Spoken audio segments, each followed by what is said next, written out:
ورحمة الله وبركاته.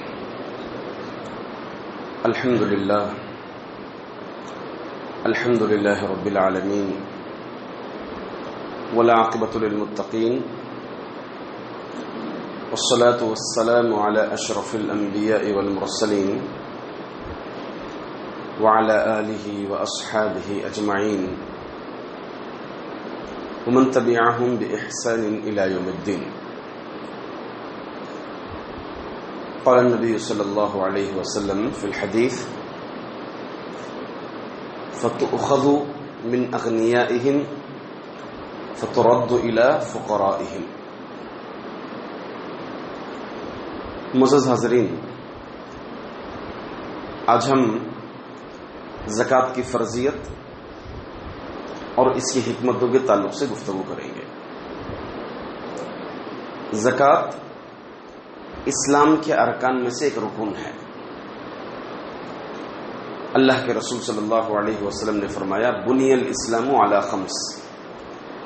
اسلام کی بنیاد 5 چیزوں پر ہے: کلمہ، نماز، زکوٰۃ، روزہ اور حج.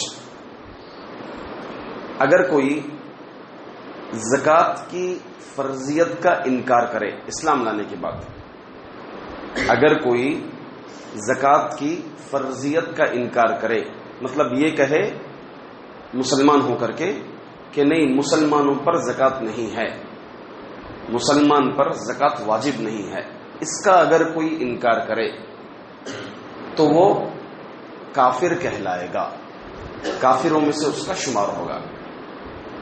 اللہ کے رسول صلی اللہ علیہ وسلم کی وفات کے بعد حضرت ابو بکر رضی اللہ تعالیٰ عنہ خلیفہ بنے. آپ رضی اللہ عنہ خلیفہ بننے کے بعد 3 طرح کے لوگ 3 افکار لے کر آئے جن کے ساتھ حضرت ابو بکر رضی اللہ تعالیٰ عنہ جنگ کیے. ایک اس میں سے وہ تھے جو جھوٹے نبی ہونے کا دعویٰ کر رہے تھے، تو حضرت ابو بکر رضی اللہ تعالیٰ عنہ کے خلاف جنگ کیا.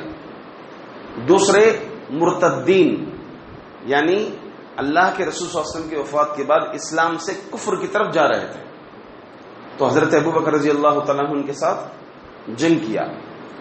تیسرے جو زکوٰۃ کا انکار کر رہے تھے، زکوٰۃ کی فرضیت کا انکار کر رہے تھے، تو حضرت ابو بکر رضی اللہ تعالیٰ عنہ نے کہا کہ اللہ کے رسول صلی اللہ علیہ وسلم کے زمانے میں اونٹ کی ایک رسی ہی صحیح جو باندھا جاتا ہے اونٹ کو، اگر آپ صلی اللہ علیہ وسلم کے زمانے میں دیتے تھے، وہ اگر اس بار دینے سے انکار کریں گے تو میں ان سے جنگ کروں گا.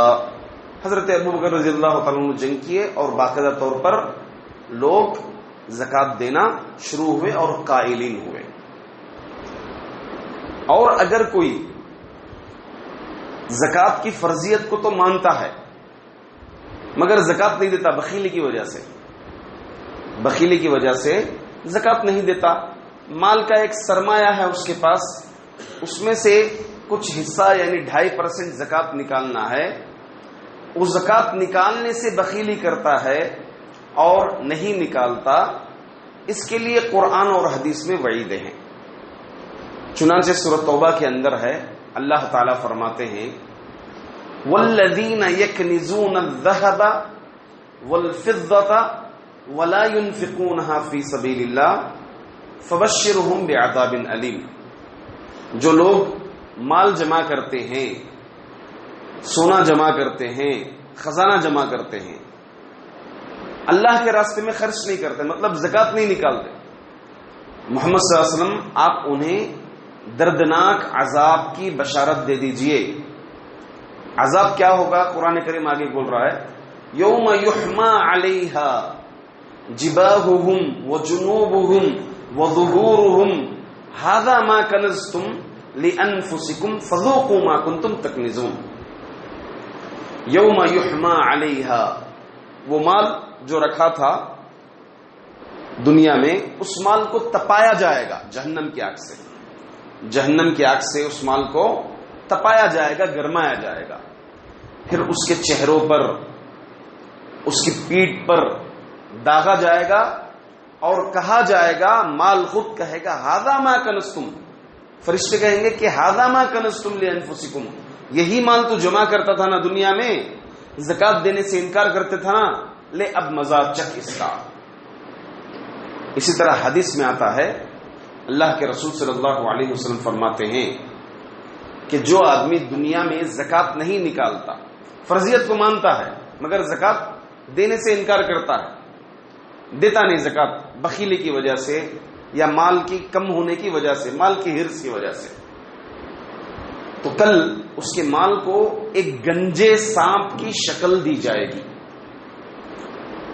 حدیث میں آتا ہے جس کے 2 آنکھ سیاہ آنکھ ہوں گے اور وہ اس کے گلے میں توخ پہنا کر کے ڈالا جائے گا، سانپ ازدا، اور وہ ازدا جو ہے اس کے جبڑے کو پکڑے گا کھینچے گا، جبڑے کو پکڑے گا کھینچے گا اور کہے گا انا کنزکا انا مالکا، میں تیرا مال ہوں، میں تیرا خزانہ ہوں، وغیرہ حدیث میں آیا ہے۔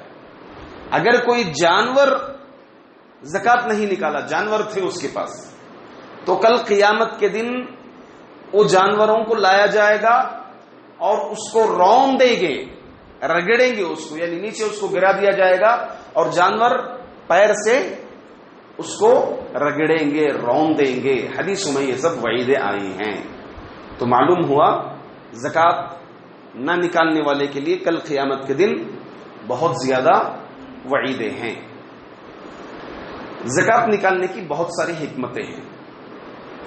حکمتیں، ایک تو زکات نکالنے والے کے لیے کئی فائدے ہیں۔ کیا فائدے ہیں؟ بخیلی سے بچ جائے گا، اللہ کے راستے میں خرچ کرنے والا بنے گا۔ قیامت کے دن اللہ کے رسول صلی اللہ علیہ وسلم، اللہ رب العزت قرآن اور حدیث میں جنت کی بشارتیں سنائی گئی ہیں اس آدمی کو جو زکات نکالتا ہے۔ اور دوسری سب سے بڑی چیز یہ ہے کہ اس کے مال میں برکت آئے گی، اس کا فائدہ بہت زیادہ ہوئے گا۔ یہ تو انفرادی فائدہ ہو گیا، حکمت ہو گئی۔ معاشرے کے اعتبار سے اگر دیکھیں گے تو زکات ادا کرنے سے کینہ، بغض، حسد، ایسی برائیوں سے معاشرہ بچ سکتا ہے۔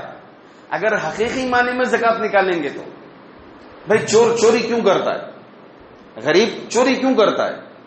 جب اس کے پاس بنیادی ضرورتیں پوری نہیں ہوتی تو وہ چوری کرنا شروع کرتا ہے۔ اگر ایک مالدار صحیح معنی میں اس غریب تک، اس مسکین تک مال پہنچا دیا جائے، اس کی ضرورت کا مال پہنچا دیا جائے تو وہ چوری نہیں کرے گا۔ اب جس کے پاس اللہ کی نعمت ہے مال، جس کے پاس نہیں ہے، تو جس آدمی کے پاس نہیں ہے وہ اس کے اوپر حسد کرے گا، جلے گا۔ اگر وہ مالدار اس غریب کو مال دے دے تو یہ چیز ختم ہو جاتی ہے، تو معاشرے میں ایک پیس پیدا ہوتا ہے، معاشرے کے اندر حسد، بغض، ایسی برائیاں ختم ہو سکتی ہیں اگر کوئی زکات نکالے تو۔ انشاءاللہ العزیز کل کے درس میں کون سے مال میں کتنے فیصد زکات نکالنا ہے، اس مال کے شروط کیا ہیں، کل کے درس میں انشاءاللہ بتایا جائے گا۔ اللہ تعالیٰ سے دعا ہے اللہ تعالیٰ ہم تمام مسلمانوں کو جو مستحقین ہیں، جو مستطیع ہیں، انہیں زکات نکالنے کی توفیق عطا فرمائے، صحیح حقداروں تک زکات پہنچانے کی اللہ تعالیٰ تمام کو توفیق عطا فرمائے۔ آمین۔ وآخر دعوانا ان الحمد للہ رب العالمین۔